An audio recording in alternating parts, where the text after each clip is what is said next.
One thing about the best players is that they tend to always make their marks in games. Matter of fact, they tend to stand above most other players who share the field with them. And when they do this during a game, they get rewarded with Man of the Match awards. And well, the more top performances you give, the more awards you get. Pretty simple, right? Now, today we will be telling you about the players who have won the highest number of Man of the Match awards in the past 15 years. And we'll be starting with Karim Benzema. For most of his career, he was a pretty underrated striker. Of course, all of that changed after Ronaldo left and he became the star man for the team. And when that happened, he won many Man of the Match awards. And some of those performances came in that 2022 Champions League win where he pretty much carried Madrid in knockout games. Against Chelsea, PSG, and Man City, those games have made up the 76 times that he has won that award. And just like Benzema, Antoine Griezmann has also been quite underrated. Since he got to La Liga, he has been one of the best players in that division. And unlike Benzema, he has also been a regular starter for the French national and has been one of the top performers. He even helped fire them to that World Cup win in 2018. All these quality performances have made sure that he has won the Man of the Match award on at least 85 occasions in just over 600 appearances. And if it weren't for that poor spell at Barcelona, you just know he could have won even more. But here's someone who is properly rated: Kevin De Bruyne. Right now, he is considered the best midfielder in the entire world, and rightly so too. Bet you can't name even a single midfielder who carries more threat than this guy. And the thing about this guy is, he has been this good for many years, easily the best player for both Manchester City and Belgium. So it's not much of a surprise that he has won the award on at least 86 occasions in just about 450 games.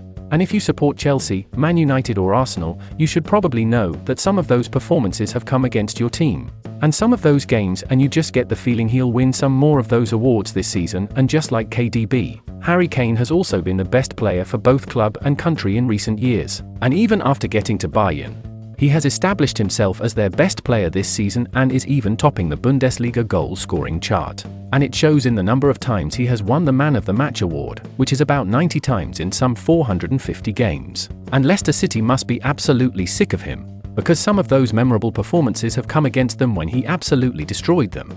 And you're probably thinking nobody has a higher percentage than that, but you're wrong. There are players who have a higher percentage. Take Neymar Jr., for example. He has had a career plagued by injuries, but whenever he's fit he is easily one of the best players in the world. Matter of fact, you'd probably agree that in his prime, he was only behind Messi and Ronaldo as the best player in the world. And that's probably why he has won the award 90 times in about 340 games that he has played. That's over 25%. And if he didn't spend years playing on the same team as Messi, you just know he'd have won way more. Oh, and speaking about Messi and Ronaldo, you'll still hear about them in this video, but only if you hang on a little longer. But before then, let's talk about Robert Lewandowski. He has easily been one of the best strikers of his generation and has won the Man of the Match on at least 96 occasions.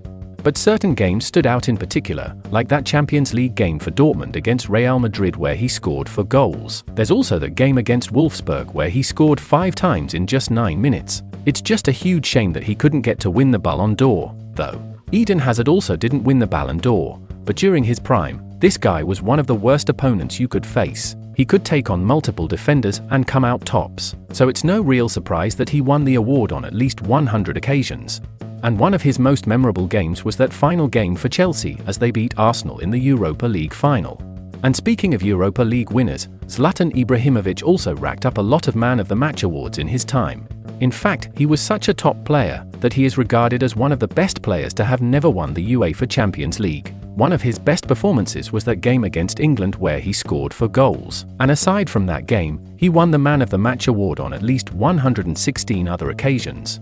Of course, winning that many awards makes him the person with the 3rd highest Man of the Match awards. And of course, you can already guess who are the top 2 players. With about 200 Man of the Match awards, Cristiano Ronaldo comes in at 2nd. And boy, this guy has sure produced some classical performances, especially on big Champions League nights against the biggest teams. It doesn't matter who the opposition is, or whether it's for club or country, this guy almost always gives you top performances. And it doesn't seem like he's stopping anytime soon. He looks like he'll win more of those awards till the age of 40, but he may never win the most Man of the Match awards in history.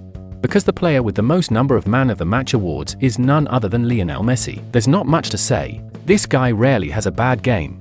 And if you're not a Barcelona fan, then there is a huge chance that Messi has put up at least one top Man of the Match performance against your team. And even at the age of 35, he was still the best player in most games at the last World Cup. So yeah, he has won the Man of the Match award over 400 games. This, of course, is about double the number that Ronaldo has won. So if the Man of the Match award is the marker for ability, then it might be safe to say that Messi is truly the greatest of all time. So, now that you've listened to all of that, which player do you think would be breaking into this list next? Do you think it would be Mbappe, Holland, or even Bellingham? Do tell us what you think in the comments section.